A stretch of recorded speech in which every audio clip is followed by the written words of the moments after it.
only thing we can be sure of about the future is that it will be absolutely fantastic. 5, 4, 3, 2, 1.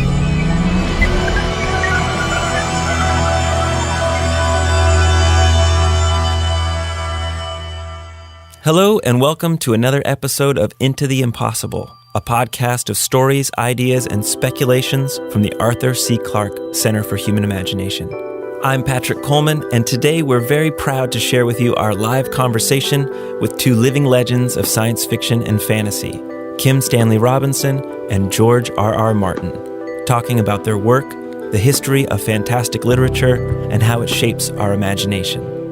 They joined us on campus at UC San Diego in support of the Clarion Science Fiction and Fantasy Writers Workshop, the premier training and proving ground for new writers of science fiction and fantasy, which the Clarke Center organizes each summer with the Clarion Foundation. Now, for those of you who don't know, Clarion brings 18 emerging writers to campus every summer to work with established writers on their craft. Alumni from the program have gone on to be leaders of the field, winning Nebulas and Hugos. Kim Stanley Robinson himself is both a UCSD and a Clarion graduate, as well as a returning instructor, and George R.R. Martin was an instructor as well.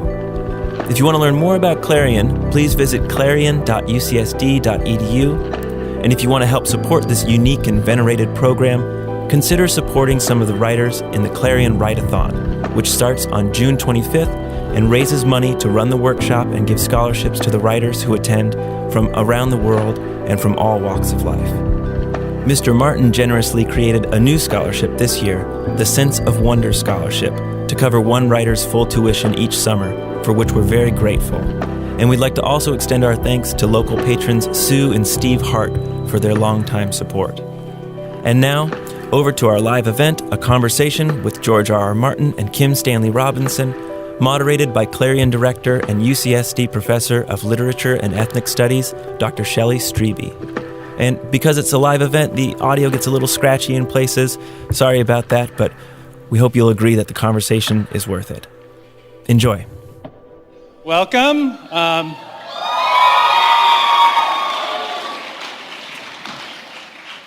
That's the reception I usually get when I walk into my classes and start my lectures, so it's very familiar. Thank you. I'm Sheldon Brown. I'm the director of the Arthur C. Clarke Center for Human Imagination, and I want to thank you all for coming here to this event that we're hosting. We're so excited to be able to bring to the UCSD community two of the most celebrated novelists of our time, Kim Stanley Robinson and George R.R. Martin.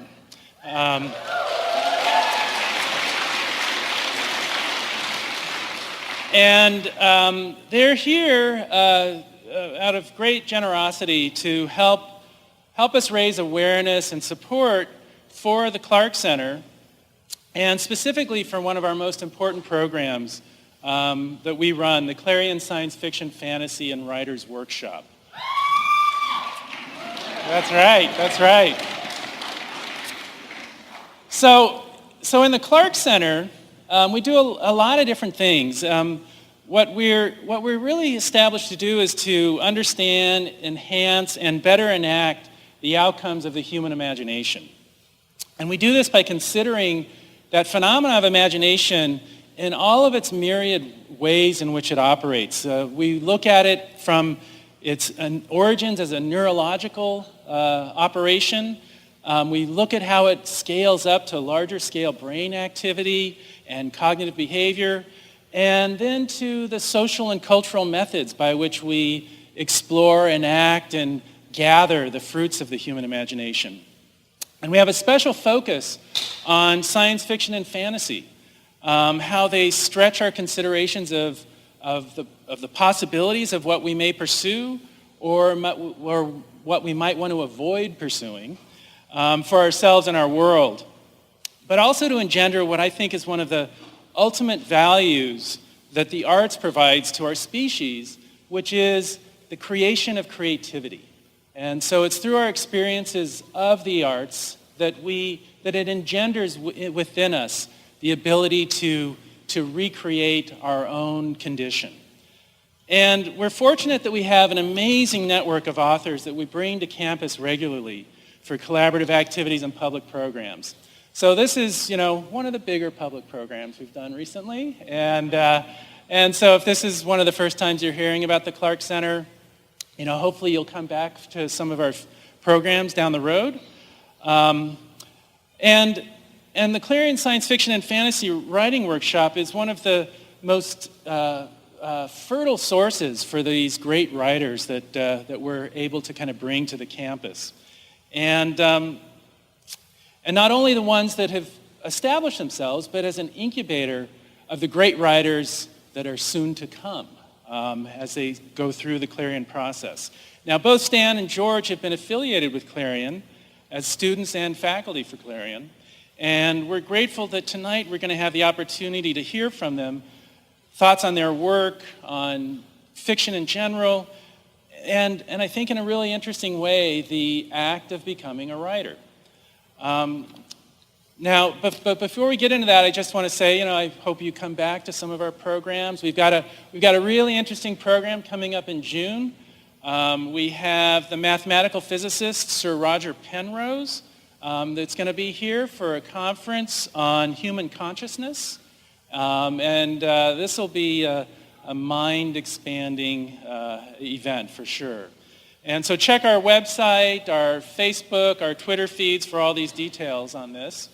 And now what I want to do is introduce Dr. Shelley Strebe, who will be moderating the activities tonight. She's a professor of literature and ethnic studies here and is the UCSD faculty director of the Clarion Science Fiction and Fantasy Workshop.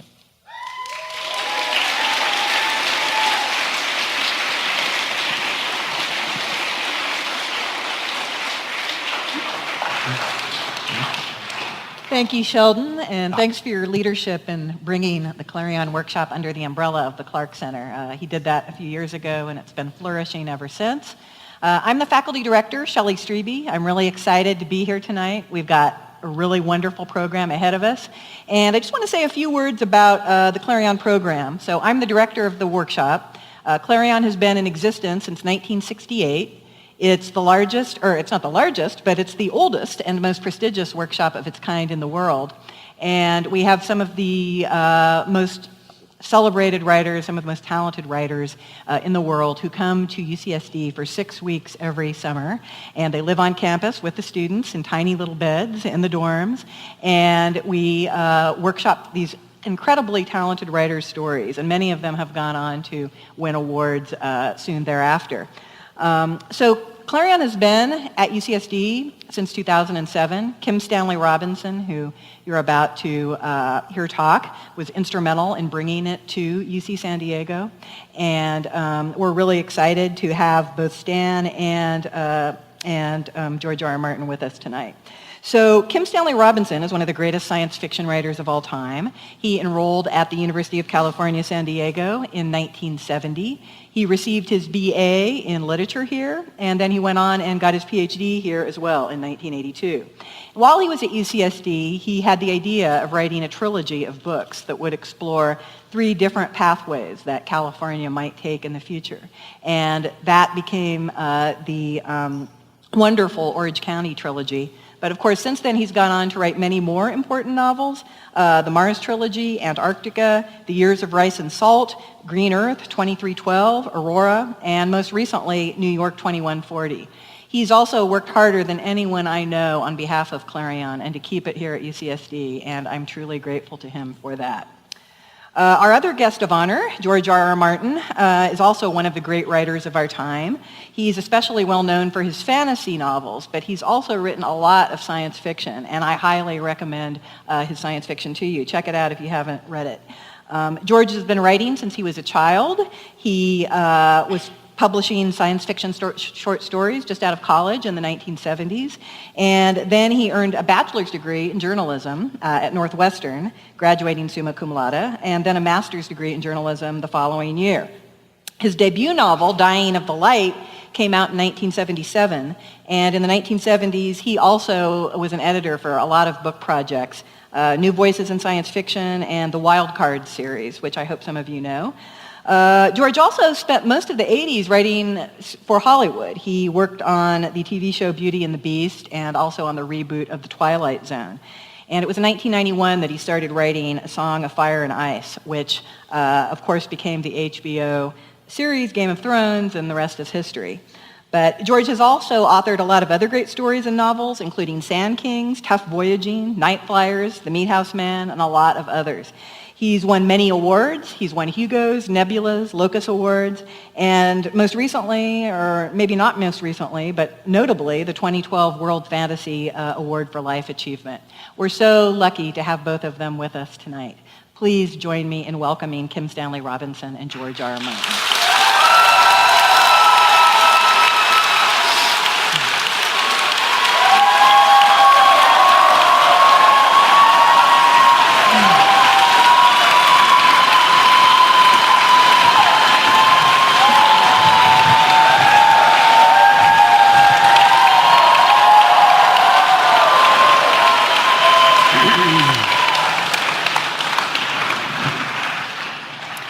So, we're very happy to have these two great writers with us.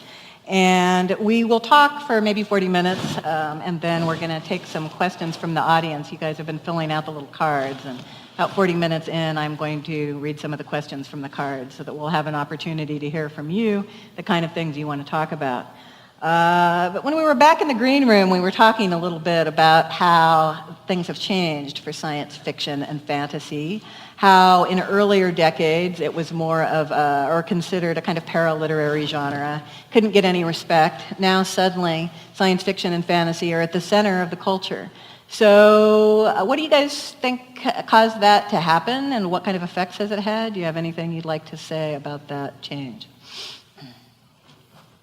Well, I'm not really sure what caused it to happen, but it certainly has been happening during my lifetime. I mean, certainly when I was young, if they caught you in school reading a science fiction book, they'd take it away from you. Why are you wasting your mind with that crap? Why don't you read Silas Marner? There were no, when I was going to college, there were no college courses in science fiction or fantasy. And depending on what professor you got, if you took a creative writing course, some of them would let you write it, but a lot of them would not. This is creative writing. We're doing literature here. We don't want that genre crap. So you got that. But I have seen those attitudes change. I think even as early as the late 70s, you started seeing courses in science fiction, and mostly in science fiction, not so much in fantasy, popping up at a few universities. I think Bowling Green in Ohio was one of the first, and we heard about the people there doing that. Well, my voice has suddenly gotten much louder and echoier. Yes, I am the voice of God. And today, it's a very different landscape. We have science fiction fantasy writers winning the Pulitzer Prize, winning other, major prizes, winning National Book Awards. Stephen King winning a National Book Award. Even that was controversial, though. There were some writers who did not like that and protested against that bitterly. So things have changed a great deal, and from where I stand, have changed for the better. But the change is still not complete. Even now, you may have a course in science fiction, a course in fantasy taught at your university, but if the course is, Survey of American Literature, there will be no science fiction books in the canon there. There will be no Gene Wolfe or Ursula K. Le Guin or Roger Zelazny or some of the great things. Well, they will not be included with Hemingway and Fitzgerald and Philip Roth and Saul Bellow and the other people. So it's changed for the better, but the change is not yet complete. So the literary canon, you think, still excludes science fiction and fantasy writers, even though you may have courses in universities that focus on it? Yes, the official literary canon, such as it is, which is kept alive mainly by academia, I think still excludes not only science fiction, fantasy, but pretty much all genre fiction. That's also true. You can take a course in mystery fiction and some things, and then you'll get Raymond Chandler and Dashiell Hammett and some of the others, but you will not get a Raymond Chandler novel taught at the same time as The Great Gatsby. in the same course. Stan, do you have feelings about this change? Well, it was an English department thing to a certain extent, as well as what we would call the New York literary establishment. But when you were in the modernist period, one of the things that meant was that there was high literature and pop literature, and high literature was high and pop literature was low. And so it was a kind of a class system, but in any case a snobbery. And people like to be snobs in a way because it clarifies what's good and what isn't. So, but the thing is that fantasy, Gilgamesh, the first story that we have, that's a fantasy, a really good one. And science fiction, we are now all living in a science fiction novel that we're co-authoring together. So when, on the one hand, you got realism, well, that would be science fiction. On the other hand, you have fantasy, well, that's our dream life, that's the stories that we tell each other every day. There was always a good reason for science fiction and fantasy to be central, but there was a short period of time where you had to be doing what I call domestic realism to be legitimate in the modernist system. But I will say the literature department here at UCSD, all the way back to 1970, which is when I first encountered it, was always extremely welcoming to science fiction crazies like myself, mainly because of the professors that I met, and so it was a matter of accident. And that's a good thing about UCSD, and maybe why UCSD has had so many great science fiction writers come out of it. Not out of the literature department, but at least out of UCSD.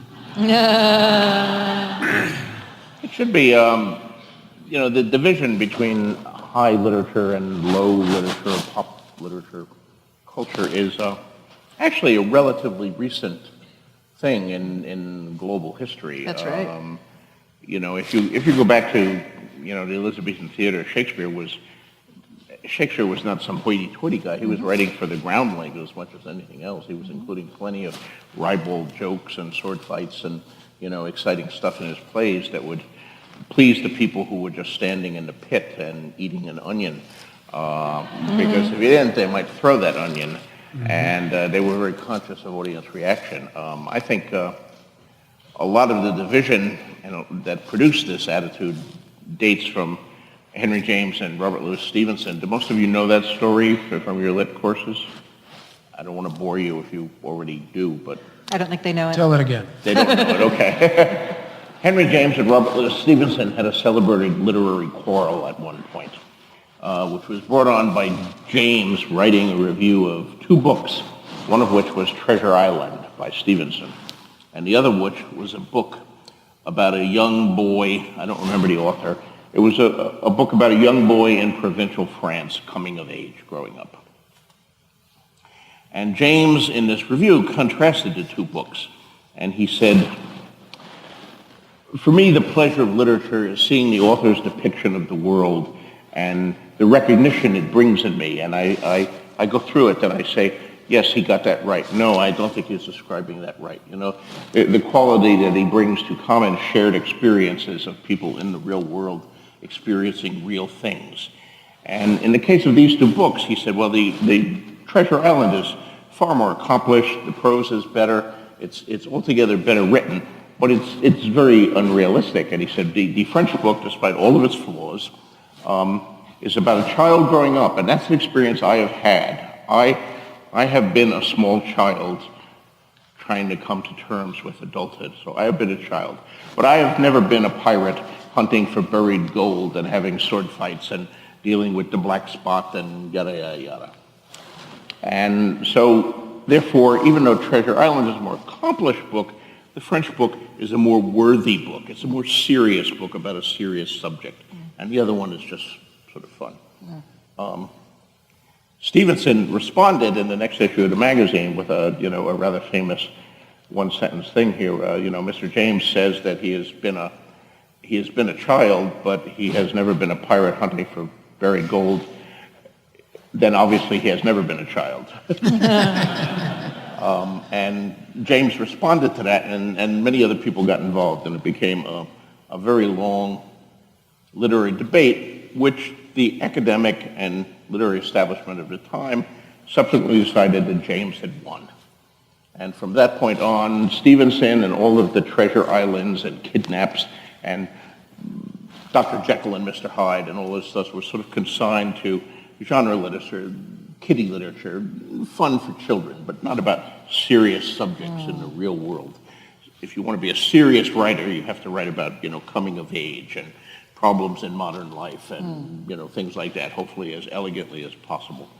And therefore, we had the whole creation of genre literatures, which was accelerated by the growth of the pulp magazines in America, which made up all genre magazines. Detective fiction and romance fiction and ranch romances and westerns and Zeppelin stories. They were all very specialized, but they were all pulp, and they weren't serious literature. All science fiction and fantasy writers, all mystery writers, all romance writers were all the literary descendants of Robert Louis Stevenson, while the people who are writing literary fiction are the literary descendants of Henry James. But I think, and I hope, that the two sides, having been separated for a century, are starting to come together again. When they give Stephen King the National Book Award, he's definitely a descendant of Stevenson. And that gives me great hope for the future. What about the relationships between science fiction and fantasy and their changing appeal, let us say, to mass audiences? You have started out writing science fiction stories. Now you're known as a fantasy writer. I wonder if you could talk a little bit about, the choices you make when you choose to write a story in one genre or the other, and what relationships you think there are between them. And Stan, I'd like to hear a little bit about what you think those relationships are too. Well, that's an interesting subject. Yes, when I started out writing in the early 70s, I did a few fantasies early on. I've been published in Fantastic magazines, one of the digest magazines of the day. But predominantly, I published in Analog and Amazing, and the magazines were identified as science fiction magazines. And I wrote a lot of stuff that were set on other planets with aliens and starships and all of that stuff. I think a lot of that was not because I preferred science fiction to fantasy. I loved them both. I mean, I grew up reading Robert A. Heinlein and Andre Norton were two writers that I devoured in my childhood and early teenage years. But I also read Robert E. Howard and Tolkien for the fantasy, H.P. Lovecraft and horror.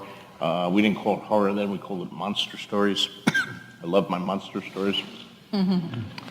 And having read all this, I also wrote all this when I come of age. But in the 60s and the 70s, well into the 70s, there were far more markets for science fiction, particularly in the short story length. So that's predominantly what I write.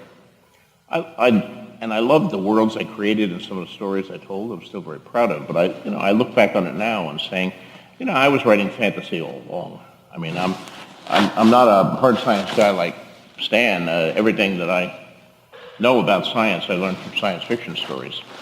So my science fiction stories, if you look at them crookedly here, are really space fantasy. I'm using aliens instead of elves or whatever. It's a furniture difference rather than a quantitative difference. And I actually believe that science fiction and fantasy are just two flavors of the same thing. I mean, one of them is chocolate ice cream and one of them is strawberry ice cream, but they're both ice cream, and they taste really good. Now, there are some people who don't believe that, who feel that they're completely opposite and indeed may even be in opposition to each other, because science fiction is real and realistic and, could possibly happen, and fantasy is not. Which is a dubious proposition when you think about it, because it doesn't hold up. Actually, there's far more evidence for the existence of ghosts than for hyperspace. So why don't you tackle that?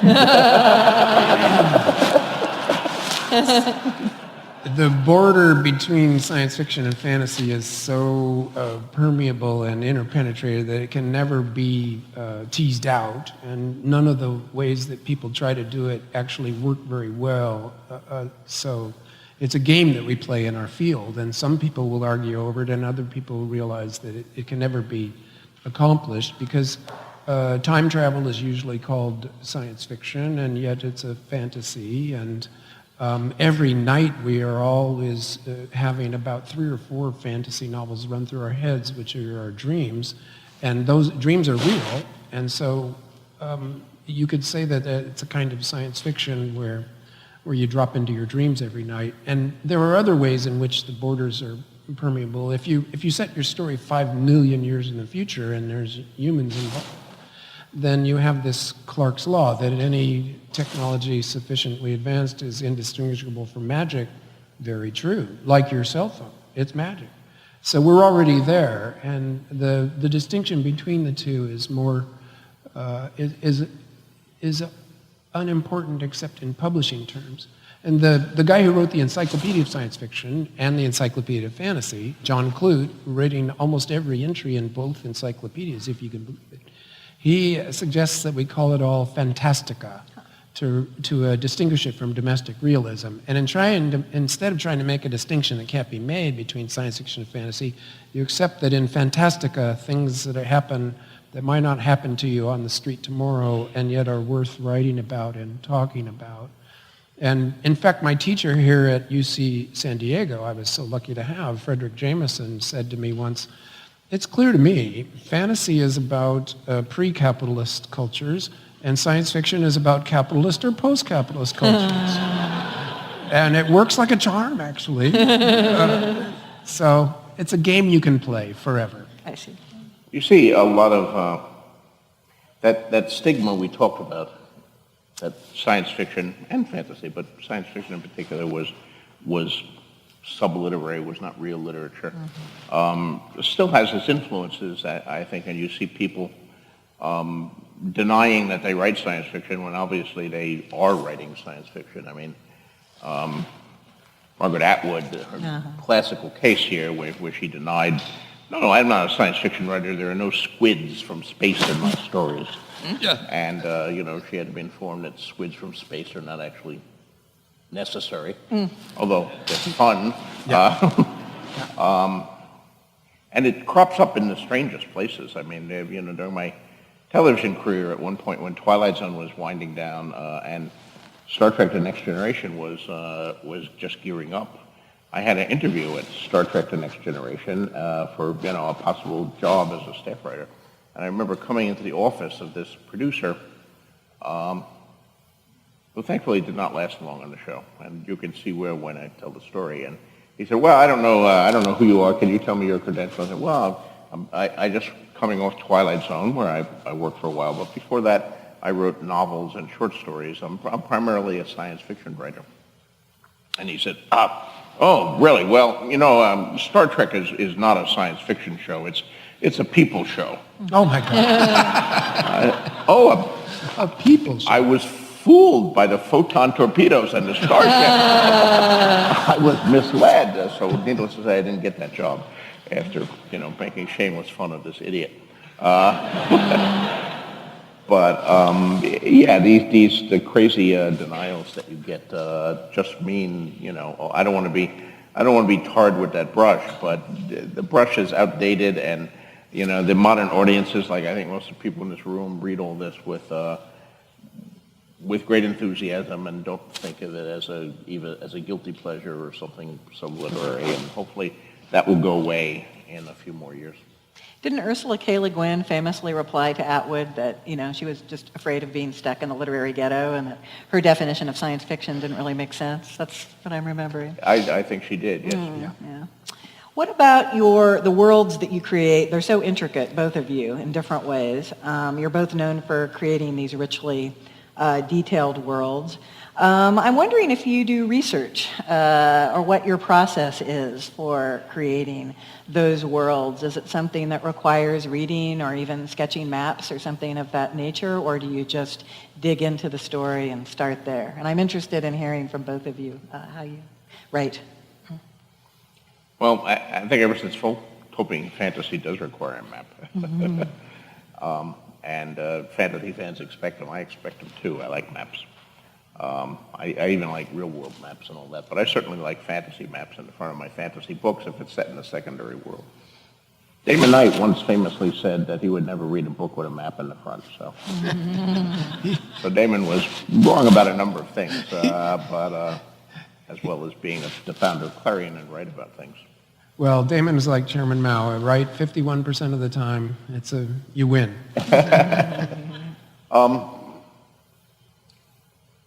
Particularly with epic fantasy, which of course is what A Song of Ice and Fire is, the setting is very important.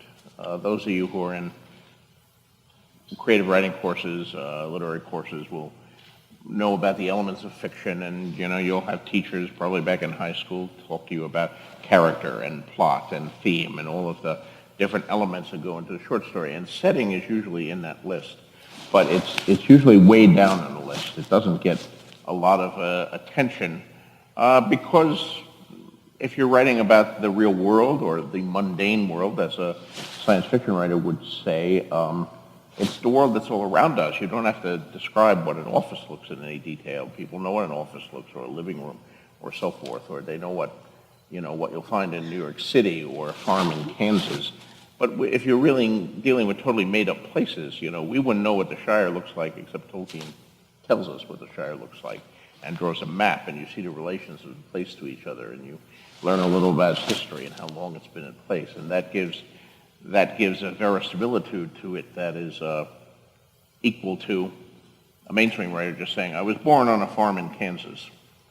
You can't do that without doing some world building in fantasy or science fiction to some extent. Tolkien's first breakthrough in America was in the late 1960s. He wrote Lord of the Rings in the 50s, but it was published only in hardcover and only in England.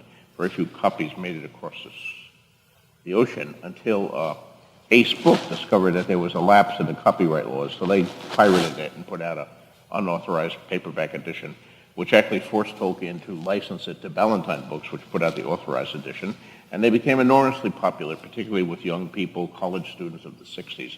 And a lot of people I knew had a poster on their wall, a Tolkien poster, but it's interesting me going back, what was that poster? Was it a portrait of Gandalf? Was it, Frodo and Sam walking somewhere? Was it Aragorn with his sword? No, none of those things. It was a map of Middle-earth. That was the poster that sold millions of copies to the students of the 60s. Middle-earth was a character in that book. Middle-earth, the setting, was as vivid, as important as everything else. There's been a Tolkien calendar now, which has been going on for half a century. Every year there's a new Tolkien calendar, something that I'm trying to imitate what my Westeros Ice and Fire calendar is, which has been coming out for like 10 years now. But you look at the Tolkien calendar, and even without reading any legends, you know these places. You just have to look at the art that the painters, that the artists are creating. Okay, that's Rivendell. That's Minas Tirith. That's the Shire. Oh, here's one where they're in the mines of Moria. Totally made up places, but we know what they look like. We see an image in them. We instantly recognize them, just as we recognize images of Paris or Angkor Wat or any of the places that exist in the real world, the Taj Mahal.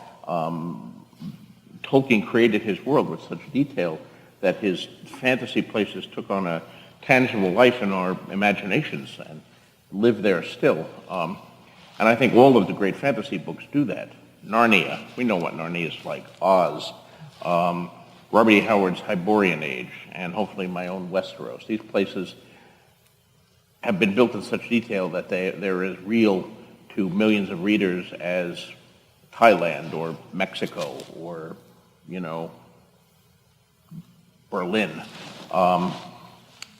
And that's terrific as far as I'm concerned. That's very cool, and I think it is necessary, a very strong sense of place and setting for fantasy books. Do you think that's true for science fiction? To a certain extent, particularly since in science fiction, one of the subgenres that I love the most is the planetary romance, where you go to another planet, and then the joy of it is the same but different, like Earth but not like Earth. How is it different? And it needs to be specific. And also, if you're doing a novel, and a science fiction novel, so it isn't set on Earth in the present, you have what I call the cardboard sets problem from Star Trek, the cardboard sets. That what you would want to do is compensate for that by a little bit of a hyper-realism, where you add more detail to make sure that you believe in this setting and it isn't a cardboard set behind some kind of an adventure. And then in terms of my own longest novel, there have been stories about Mars for forever. As humans have always been aware of Mars and telling stories about it, but they were always just a made-up space until 1976. To a certain extent, 1969, but the Mariner passed by during a dust storm. So it was 1976 when Mars was handed to us on a platter. So the Percival Lowell, he got it wrong. H.G. Wells, Clausewitz, and Bogdanov, all of the great Martian literature after Percival Lowell said he saw canals, it was all a kind of made-up Mars. Same with Ray Bradbury with Martian Chronicles.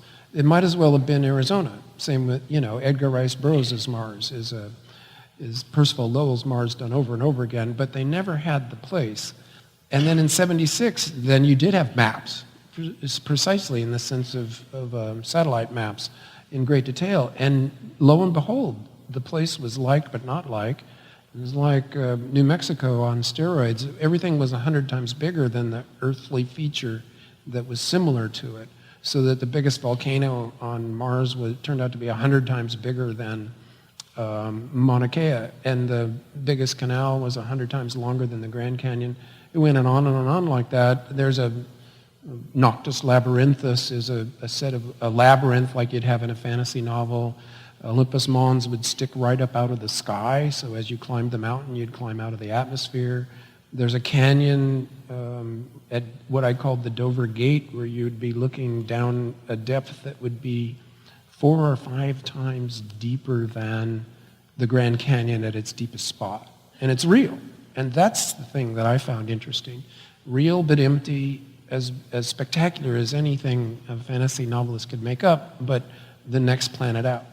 So that had to be a character. And nobody had the opportunity to do that until 76. And there is indeed a bunch of Mars literature in the 1980s, but I decided to throw caution to the winds and, double down on making the landscape a character too. Which is a really beautiful thing. It's because your work is so complex and intricate, both of you, that I, wondered how it could ever be adapted in other media. Of course, HBO has done a beautiful job with your series, but I wanted to ask you a question about adaptation. So Stan, for a while, Spike TV was planning to adapt Red Mars from the Mars trilogy, which is one of my favorite works of fiction ever. And you were talking to me about it being on hold, but I was wondering if you could talk maybe a little about how you feel about adaptation on the one hand, and whether you think that there's a way in which an adaptation could do a kind of justice to your work. I'm curious. I would like to ask you, I know, George, you worked in Hollywood in the 80s, and so have had more experience kind of working with TV scripts. And I read that you said you were happy that HBO was doing Game of Thrones instead of one of the networks because the story was seen as too sexual, too violent, too complicated for other networks. And, in reading the books and watching the series, I still have to say that I find so much more depth and power in the books. I'm wondering if there are things you wish that they had been able to include that they didn't, or there are things you particularly like, on the other hand, about the way it's been adapted. Yes, for most part, Game of Thrones is a magnificent adaptation of A Song of Ice and Fire. But just the nature of transiting from one medium to another, things have to be cut out. We have 10-episode seasons for everything we've done so far. That's 10 hours. You look at my books, you can't get everything in 10 hours. If you tried to do it literally and included every line of dialogue and every character, you'd be talking 30 hours a season. Now, that being said, I would have liked, and I've said right from the beginning, that I would have liked a few more hours per season. Some of the other HBO shows that went before us, like The Sopranos and The Deadwood, they had 13-episode seasons. So they had 3 more hours. If we'd had just 3 more hours a season, we could have included some of the material that was cut, particularly some of the smaller character scenes that I think would have deepened and enriched the experience. But our show was simply too big. It was already one of the most expensive things HBO did. It was very complex.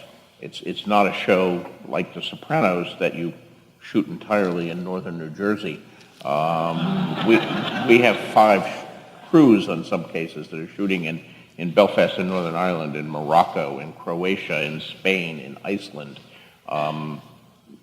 It's a huge undertaking, and David Benioff and Dan Weiss, the showrunners and the guy who did most of the work of translating from one medium to another, said to me at a certain point when we were debating this, George, if we had 13 episodes per season, it would kill us. And I like David and Dan, and I don't want them to die, so I stopped saying that we needed 13, but 13 episodes per season would have been good. You're always going to lose things in that process. My novels are gigantic, but even a novel that is not gigantic, it's hard to get all of it into a movie or even a TV show. Before I made the deal with HBO, I had offers from people who wanted to saw the success of Lord of the Rings with Peter Jackson and wanted to make mine into a feature film. And I had meetings with them, but I just sort of laughed. No, there's no way you get all of my stuff into 2.5 hours. So I'm very glad we chose the path we did. And yes, it had to be HBO. You can't put this on CBS. People would die. They would see a boobie and So no, it has to be.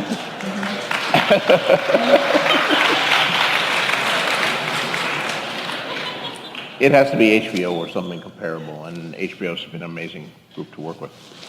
And I'd like to know what happened to the Red Mars thing too, so you should answer the first part. Well, I will get to that, but I like the stories where when Game of Thrones is filmed in one of these small countries, it like doubles their GDP for that year. And I'm thinking, 3 more episodes a year or 3 more small countries would be raised out of poverty. It's a beautiful story, and in fact, I was just in Barcelona, where the biggest bookstore in Barcelona is owned by a guy who bought the Spanish rights to Game of Thrones very, very early on when nobody else in Spain was interested. And so he owns the building that his bookstore is in now entirely from that. And beautiful stories proliferate about the effect that Game of Thrones has had in this world.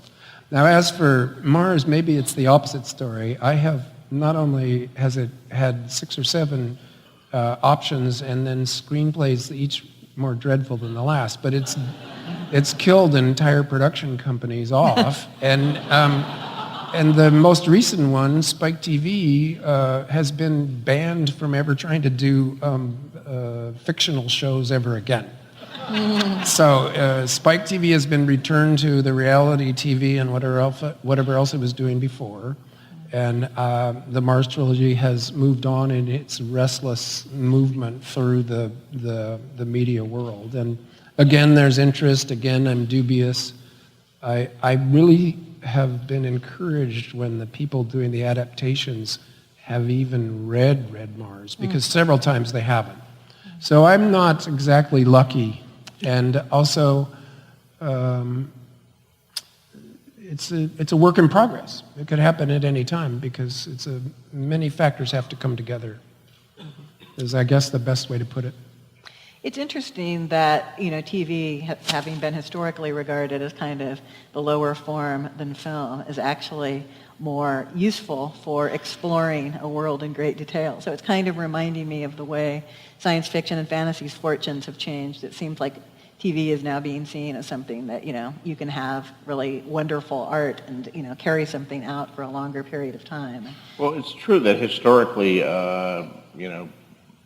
feature films were the highest level in Hollywood, and television was seen as a lower level. So the snob factor that we talked about in the literary canon also exists there. But that's completely changed now. I mean, feature films have come to be the place to go for spectacle.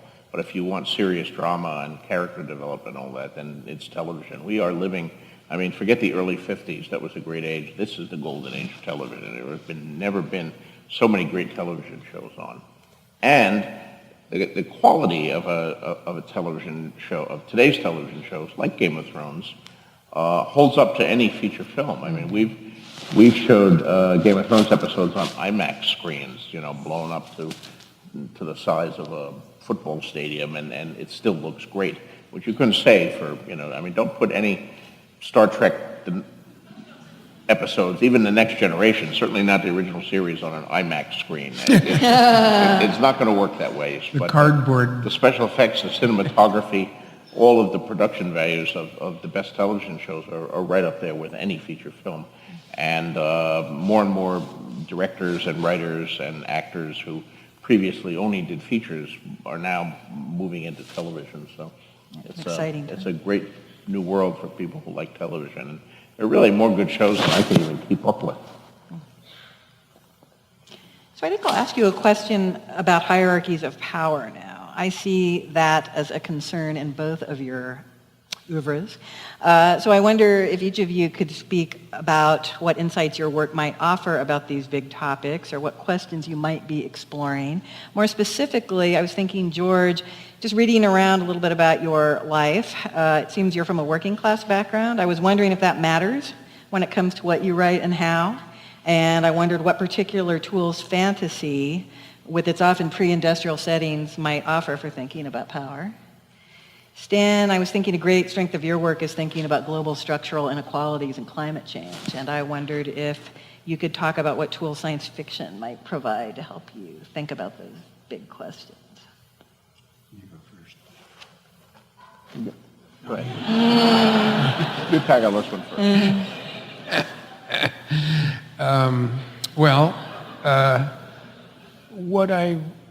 Something I said to George last night, I'm not a systematic or coherent thinker, and so that's why I'm a novelist. And if I knew what I thought, I wouldn't have a dozen characters in my head arguing with each other. And what I can do is disentangle that clash of voices and turn them into arguments between like puppet figures that I come to believe in. It's very much Calvin and Hobbes, in that I'm Calvin, I believe in Hobbes, and Hobbes is, if you believe in him, he's way more interesting than Calvin, more wise and more intelligent. And it works like that for a novelist. And being a novelist is a special thing, but it isn't an organized thing. So when I write a novel, I try to give a clear and fair point of view to people that might disagree with each other and that I might disagree with, but they need to have their fair say in the context of the novel. And then it's bigger things, like the plot of the whole trilogy or the plot of the whole series, that when I look back on it, I say, well, maybe that is expressing what I thought or what I believe. But because it's so complicated, it means that it can't be reduced to a simple statement. So we do have climate change. We're already in it. We've already started it. We're going to be living with it for the rest of our lives and beyond our lives into generations to come. Well, if you're doing near future science fiction, it means you have to deal with it one way or another, and it gives you a lot of stories to tell. And I guess that's pretty much where I would leave it.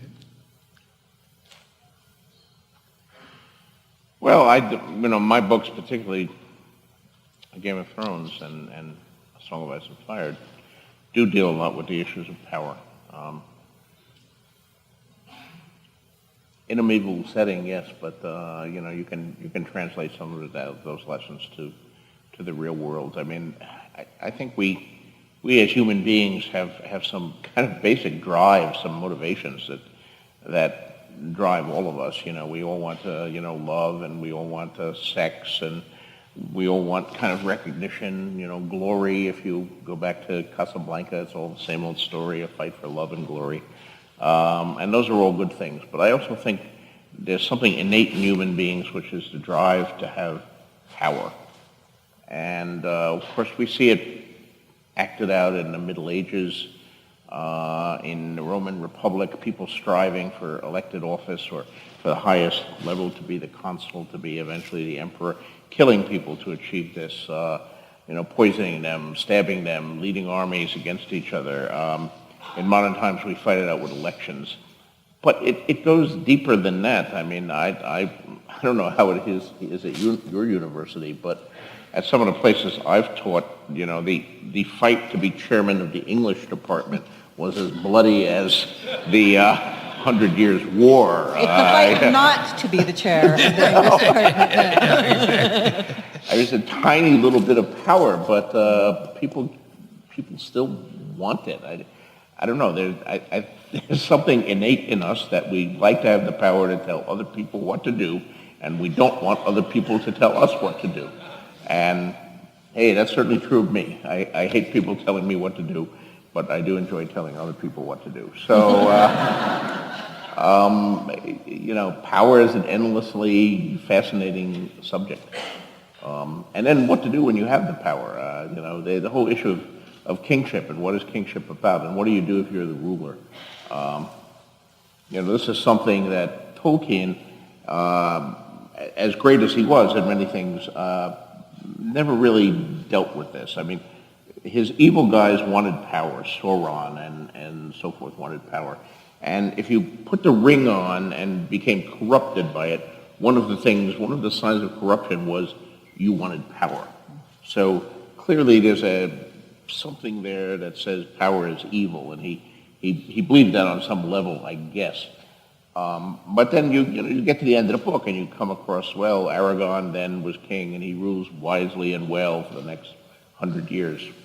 People living a long time in those days, especially if they had a little elf blood or something or other.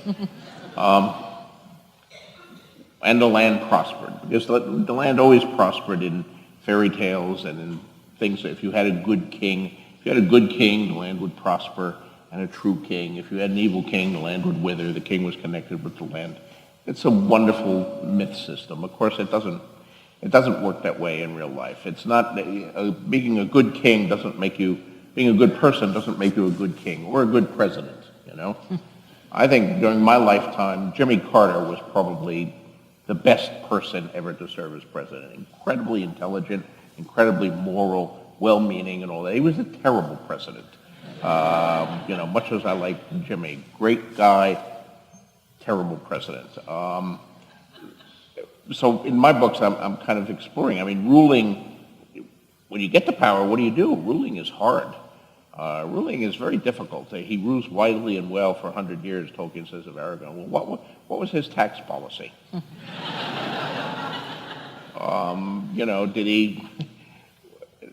Did he rule over the elves too? Were the elves content to rule over him, even though he was a man? When he sent an order to Rivendell or Lothlorien, did the elves say, "Yes, sir, king, sir"?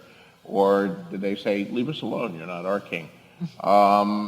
What did he do about all those leftover orcs? There are hundreds of thousands of leftover orcs in the end. Did he, set up little orc schools and try to get them off eating man flesh and become productive members of society? Or did he pursue a policy of organized genocide where he sent people into all those tunnels to completely wipe out the earth? Well, Tolkien never answers any of these questions. And these are hard questions. So my characters have to deal with that stuff. There's no clear-cut good answer or bad answer. You have to, oh my God, I'm the king. I have to make this decision. And no matter what decision I make, some people are going to hate me. So how do I go through it? I love to grapple with these kinds of issues. Well, I think we've reached the audience question portion, so I will be reading these and will be as surprised as you will to hear them. When creating a universe and beginning a saga, where is the best place to start, or with whom? Also, what race and class combination in Pathfinder do you like to play most often, and why? I've never played Pathfinder. Me neither. So I can't answer that. Now, Call of Cthulhu I can talk about, a few other role-playing games I have done, but not that one. You begin at the beginning, although the beginning that you begin at may not be the beginning when the book is finally published. You may think of it needs chapters before that. In the case of Game of Thrones, I began with not the prologue, which I wrote sometime later, but with the first proper chapter where they find the direwolf pups in the snow. And where did that come from? It just came. I was writing a totally different novel, a science fiction novel, as a point of fact, and one day I just, from somewhere, got this image of a dead direwolf, mother direwolf, with a few pups around her, still trying to nurse her, even though she's been killed, and finding them. And I knew it wasn't part of the novel I did, but I put aside that novel and followed it where it led. So it came down from on high. Where do you begin? Well, Homer in media res, Aristotle says that's not bad, and it's useful if you have a thing like the Mars trilogy. Say you go to Mars. The trip there, you're stuck in a Motel 6 for 9 months. It's not that interesting. You get there, you have to build a town from scratch. It becomes like a design fiction or a construction novel. Construction novels are not a genre. And there's a reason for that. So I started with a murder that was maybe, 40 years into the story of the inhabitation of Mars, and it's a kind of a Cain and Abel. You can tell it's a triangle, it's a charged situation, and the murderer is a Machiavel who gets somebody else to do the job, and that's all within the first chapter. Then you go back, and all those characters are ostensibly friendly and have a different set of relationships, but you know what's coming. And so as you read all these stupid little construction things or little arguments, or you know where it will lead, and it gives some tension to those first chapters. You also begin to think you're always going to know what's coming, but I passed through that murder at the end of chapter 5, I think, and then there's chapters 6, 7, 8, really long chapters where suddenly you don't know what's happening, and it's like being shot out of a cannon into unknown space. And many a reader has said, well, I read the second half of the book in a single night because I didn't know what was going to happen next. And it was a good structure. So in media res, Aristotle has the best word, analyzing Homer. One of our great Clarion writers, Ted Chiang, says write the ending first and write to the ending. Have either of you ever done that? Is that something you would ever do? I'm doing that now, but it's like building a crossword puzzle. I actually think it's harder than hell.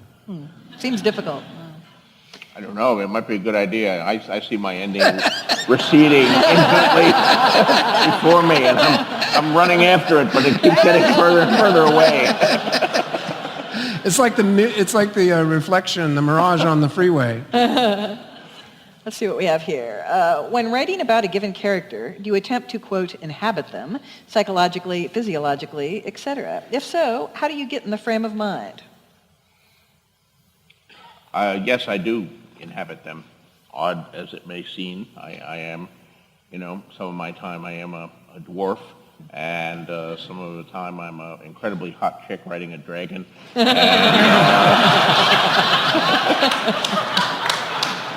Some of the time I'm a psychopathic 10-year-old girl, killing people and slitting their throats. So I guess my mood varies, but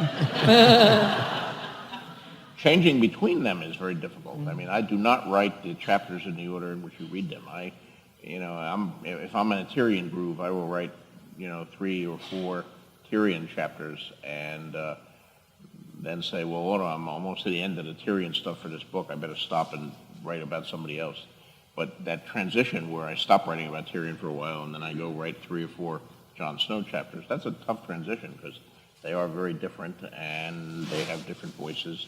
They know different people. I have to reread a bunch of the old chapters to remember where they were and what they sounded like. And I usually have a couple false starts when changing. But yeah, I live inside my characters, the viewpoint characters anyway. Yeah, it's the great joy of writing novels, and it's also a way in which I think character-based fiction differs from the idea that you had to live it, and that fiction is kind of autobiographical, a sort of disguised memoir. So Kerouac, Hemingway, many a person ruined their life trying to have experiences that they could then turn into novels. Fitzgerald as well. So it was a kind of as a young American man here at UCSD in the 70s, the idea of what a novel was supposed to be was obscured to me. But what it really is about is getting out of the way of other voices, of trying to be someone else and imagine the other, and then see if you can make that plausible, because although you can't really ever imagine the other, you can write a sentence.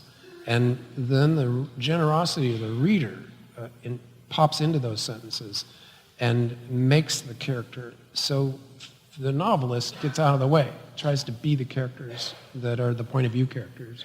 And then it's crucial to have generous readers that are willing to play the game of, okay, that string of sentences is about this other person and not about George, not about Stan.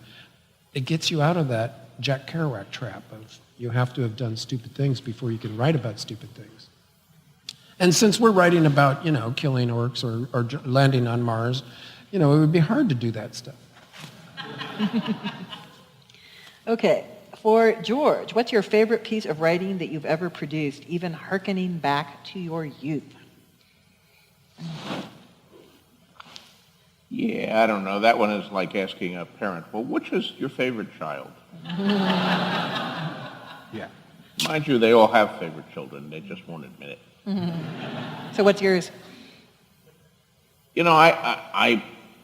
Some of my favorite children who live in my head, I haven't actually looked at or reread for decades, and probably it would be wise to keep it that way. Obviously, A Game of Thrones, A Song of Ice and Fire is going to be what I'm remembered for. If I'm remembered for anything, it's my magnum opus.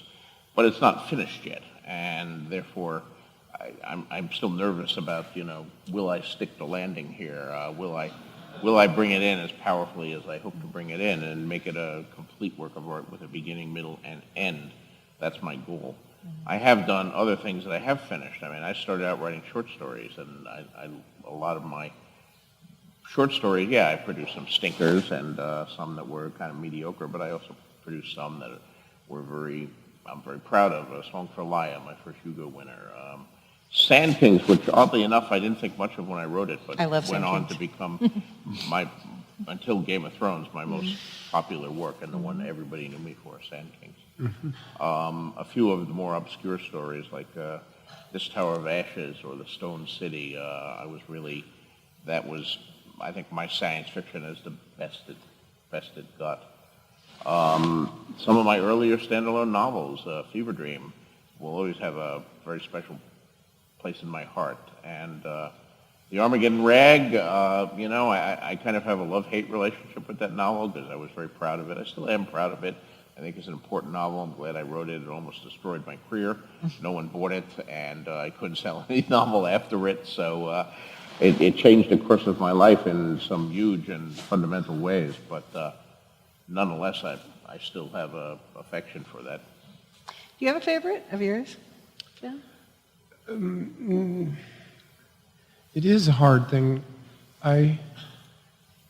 From what I said just before about trying to get out of the way of a story and imagine that you're another, I wrote a novel called The Years of Rice and Salt, in which all the Europeans died in the Black Death, and then world history went on. So there's a chapter in that called The Widow Kang. It's about a Chinese woman. It's from her point of view, Qing Dynasty. The year is 1776, which is a private joke because they don't have that calendar anymore. When I look back and read The Widow Kang, I don't know where that came from. It is the most not me, and so I'm extremely fond of it and proud of it. Okay. Who do you think, or who is supposed to be, the most controversial, conflicting character? I guess this is in Songs of Fire and Ice, Game of Thrones. Like, who are we supposed to be most confused about rooting for? From Esther. So I guess Esther wants to know. I hope you're confused about all of them, and I believe in great characters. I love great characters much more than stock hero and villains. A lot of fantasy, in particular, is about the battle of good versus evil in the world. And I think that's a very valid theme for fantasy fiction, or indeed for any type of fiction. But in my opinion, the battle between good and evil is not waged between armies of really ugly people who wear black clothing and some really good-looking people who wear white clothing. It's waged in the individual human heart every day. And all of us have good and evil in us. all of us have the capacity to be heroes and also the capacity to be villains. And indeed, most of us are both during our lives. We've all done, I think, heroic, selfless, noble things for other people, things we're proud of. And if we're honest with ourselves, most of us have also done some selfish things, some things we're ashamed of, some despicable things. And what will we do tomorrow? What will we do when we are really put to the test? That's what interests me. That's what fiction is all about. And I'm putting all of my characters to the test and seeing which ones rise to the occasions and which ones fall. And that's not true of Ice and Fire. That's true of all of them. Okay, for both of you, how do you juggle so many storylines while writing your books? With increasing difficulty. There are days that I sit in front of my computer and reviewing all my files and notes and character sheets and remembering all these millions of characters that I've invented, and I say plaintively, did it have to be 7 kingdoms? The 5 kingdoms of Westeros, that would have been enough, right? 5 is a good number. Why did I have to make it 7? But, once having thrown the balls in the air, I am compelled to keep juggling. So I do the best I can. But it is hard. I didn't know when I began this that I would be, I started writing this in 1991. I thought, okay, a trilogy, 3 novels, 4 years, 5 years, I'll be done here. It should have all been done by 1996. 1996 is when the first book came out. So here I am all these decades later, and I'm still working on it. Yeah. It's consumed me and transformed my life, hopefully in many good ways. But it's huge, and it is hard to keep track of all of them at times. That's maybe why I'm slowing down from the pace I had at the beginning. Also, this stuff about getting older. I don't recommend that. Don't get older. Yeah. It sucks. I'm waiting for the science guys to come up with that youth serum that they've been promising us to reverse the effects of aging and so forth. The longevity treatment. I get out a big long sheet of butcher paper and a bunch of colored pens, Sharpies, and I make a map of the novel with the characters as the colored pens and try to, because it's too much to hold in my head. And pretty soon I'll see patterns or I'll see where I've dropped a thread and need to, and so I make it as I'm writing to kind of help myself figure it out. And in fact, in my most recent novel, which is it has a mystery plot in it, so I decided to sketch the mystery because I couldn't understand it. And by the time I was done with the butcher paper and the colored pens, and it looked like the cat had actually gotten into the colored pens. It was a complete morass of arrows and circles. And I've heard that Raymond Chandler, the Big Sleep or the Maltese Falcon, that if you actually try to unpack the plot, you can't understand it. It doesn't make sense. And I was looking at my plot going, this isn't even a mystery novel ultimately. It just has a mystery in it. This is crazy. And so I find drawing and then cutting. It helps to keep track. Do you do anything like that, or is it all in your head? Well, I have charts and maps and computer files that I review from time to time. Maybe not as many as I should have.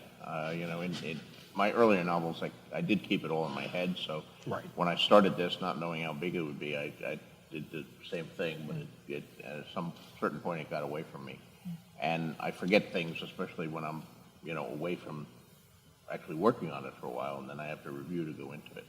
I will say that that I don't know how Tolkien did it, but my series would not have been possible without the computer. I wrote all of my earlier novels and most of my short stories on the typewriter.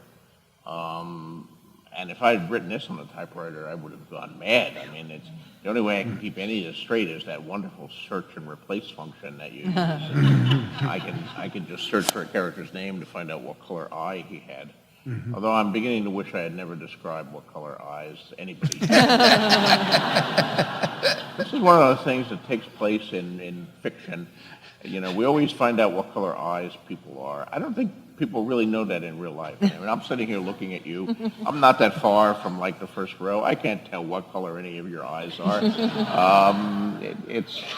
It's insane, but we always use it for fiction, and we bring that. And I'm constantly getting that wrong, and the damn readers notice. They send me, wait a minute, you said Renly's eyes were blue, and now they're green in the second book, you know. So then in the third book, Renly's eyes were blue-green, depending on the color of the light. Yeah. I also have a horse that changes sex between books, but I wasn't able to explain that one so, notably. Well, we have a question about influences, and they are wondering who are the important influences on each of you, and then they ask George, they say they have knowledge that you have listed both Lovecraft and Faulkner among your influences, and how do you square the tension between their purple and spare prose? Wait. Which one is purple yeah. and which one is spare? Wait, which one is spare? Faulkner and Lovecraft? Yeah. There's not much spareness there. There's no spareness there. There is no spare there. No. Faulkner's influence on me, while I read his books, I haven't read all of his work by any means, but I read some of it. But the greatest influence that Faulkner has had on me is his Nobel Prize acceptance speech, which, if you haven't read it, you can find it online. And it's a very moving speech about the kind of writing he was doing and what he thinks fiction should be about. And in particular, he said the only thing worth writing about is the human heart in conflict with itself. And I've taken that particular phrase as kind of a mantra for my work. And that's where I think all of this stuff about genre is unimportant, because if it is a important work, we are all writing about the human heart in conflict with itself, whether it's on a spaceship or inside a medieval castle in some fantasy land, or whether it's in suburban Chicago in a mainstream novel. Doesn't matter. We're telling stories about the human heart in conflict with itself, and I think Faulkner nailed it there. And that's the influence. Lovecraft, I think, was the greatest horror writer who ever lived. He's certainly one of the big three. He's right up there with Stephen King and Edgar Allan Poe. There are many other good horror writers, but nobody approaches those three. And he just scared the bejesus out of me when I encountered his work at the age of 13 or so. And I still do occasionally when I reach for a scary effect in a book or a story. I reach for Lovecraftian effects. He's a writer I've sometimes tried to echo or write like. I don't think I can. I'm not, I don't have the deep level of insanity I think that drove some of his best work. But yes, he did have a huge influence on me, along with science fiction and fantasy writers. I mean, Tolkien, Robert E. Howard on the fantasy side, Fritz Leiber to a certain extent on the science fiction side, Robert A. Heinlein, Andre Norton, who was another writer that I read, when I was quite young. I think the biggest influences you are the people you read when you're young. I mean, I'm 68 years old now. I read many books that are good and I admire them, but they're not going to influence me. I'm not going to find a new writer that, oh my God, this guy, I've got to try to do what he's doing here. No, the influences are all in your formative years when you're still vulnerable to influences. Yeah.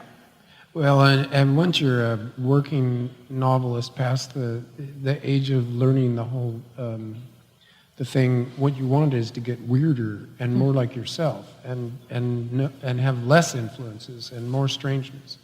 But for me, I discovered science fiction here at UCSD in my freshman year, and it blew my mind, and it explained Orange County to me, my childhood home. And I realized that science fiction was the best description of the way the world felt that I had ever run into. And so this was fall of 1970 and then the year of 1971. And the new wave was sweeping science fiction. Actually, it had swept it about 5 years before, but it meant every single one of the great new wave books was in print or about to be printed and in paperback for a quarter or 50 cents. There was a used bookstore down where the baseball stadium is now that had all these books, and I started reading them voraciously. My UCSD career as a history major was trashed because I didn't care. And I had a double major, all right, science fiction, and then later I limped into the literature department as a way to justify it.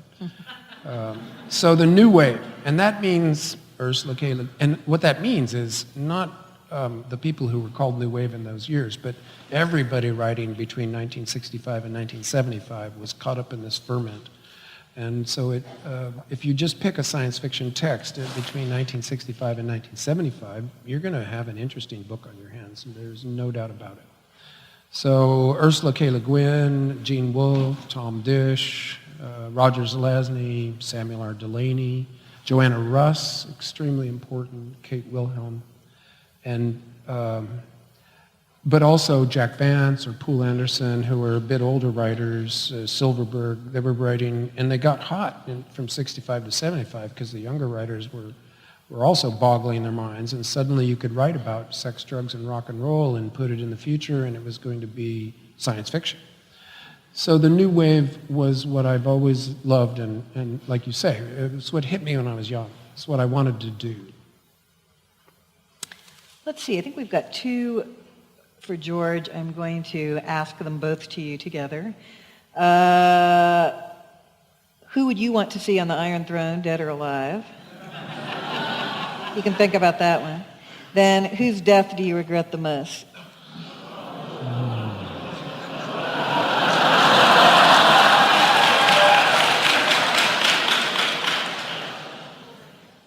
Who would I like to see on the Iron Throne? Well, I'm not going to reveal that. You're going to have to keep reading the books and find out there. That's a little too much. You guys argue about that.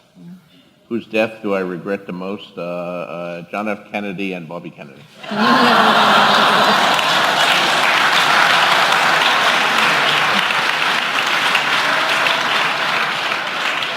Okay, I have one final question for both of you. So, what are you most excited about in the field of science and fiction and fantasy today? What excites you about where the field's going? Do you have particular writers you think everybody should be reading?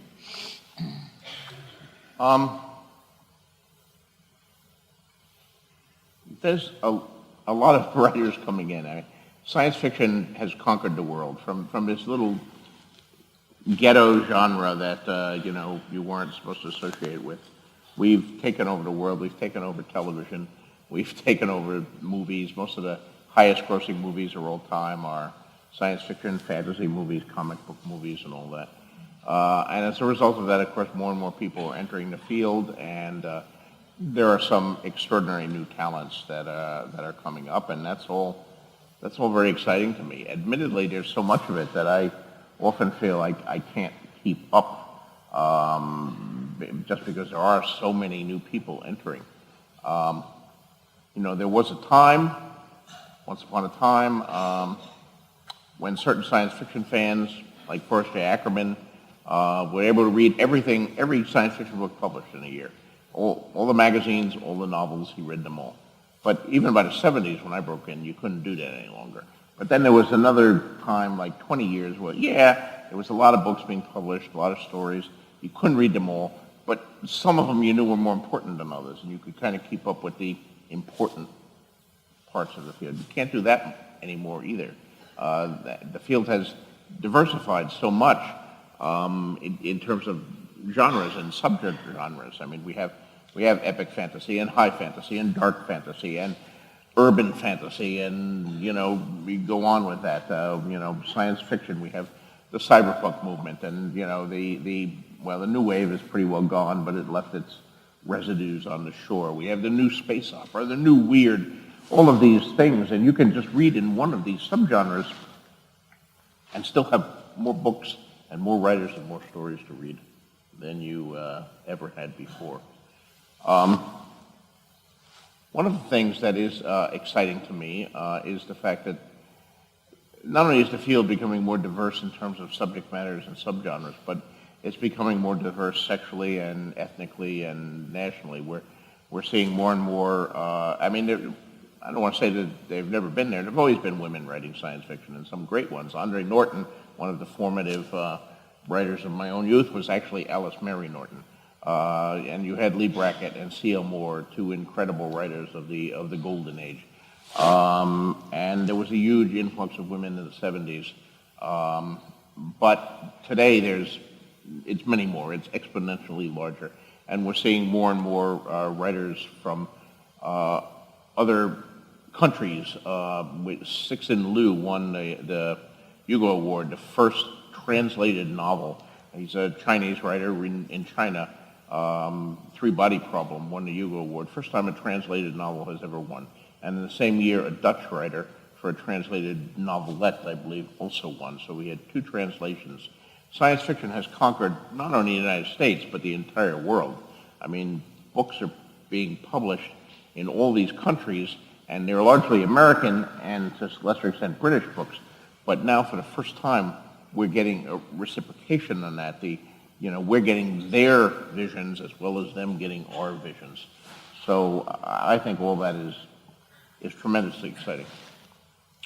Well, I share these sentiments. We come from a time when science fiction was looked down on, and so I personally have a chip on my shoulder that will never go away. And I like to punch people who don't like science fiction. And yet now we are all living in a science fiction novel that we are co-writing together. It's called Reality, so the predictions came right.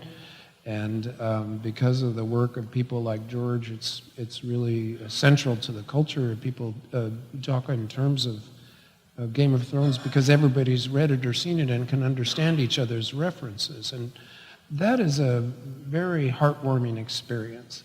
And then in terms of new writers, I think one of the things that happens is it's harder to look down the generations to new work than it is to look to the generation right before you, which is so incredibly vivid to the mind as a reader. But I will say that I see, when I test out the waters, because I'm always trying to not know what's going on so that I can do my own thing without fear of learning anything from anybody else. I would say that when I talk about younger writers, I see great work by Jonathan Lethem or Cory Doctorow or Paolo Bacigalupi, also Kelly Link or Nora Jemison or Nnedi Okofor, and almost all these people are probably nearly 50 years old. So my sense of those are two generations back. There are new people than there are, but I don't. New people. Those are in a mist to me, in that I have not explored the latest work being done. I'm confident it's out there and that it's great, and it's that's not really my job as a reader. I'm still reading Daniel Defoe with immense pleasure. So I'm a little off the cutting edge, but I love it all. I'm really excited about all the amazing work that's come out of Clarion in the last few years. Alyssa Wong and Sam Miller, Carmen Machado, so many people just producing amazing work. So rush out and read work by all those people if you haven't heard of them. Well, thank you, gentlemen. This has been a wonderful evening.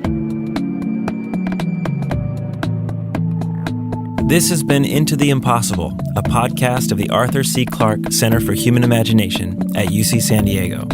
We'd like to thank George R.R. Martin and Kim Stanley Robinson for generously giving their time.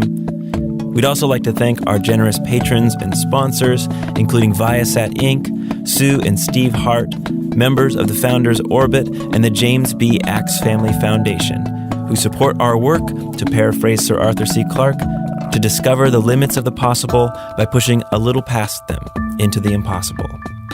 To find out more about the Clarke Center and other exciting projects, research, and programs, please visit imagination.ucsd.edu. Coming up only this week, we have a lecture with the celebrated mathematician and physicist Sir Roger Penrose. The live event was recorded by Laura Sievert for UC San Diego Media Services. Audio production of the podcast is by Wes Hawkins and Patrick Coleman, produced by Patrick Coleman and Sheldon Brown. And thanks to all of you for listening. The only thing we can be sure of about the future is that it will be absolutely fantastic. 5, 4,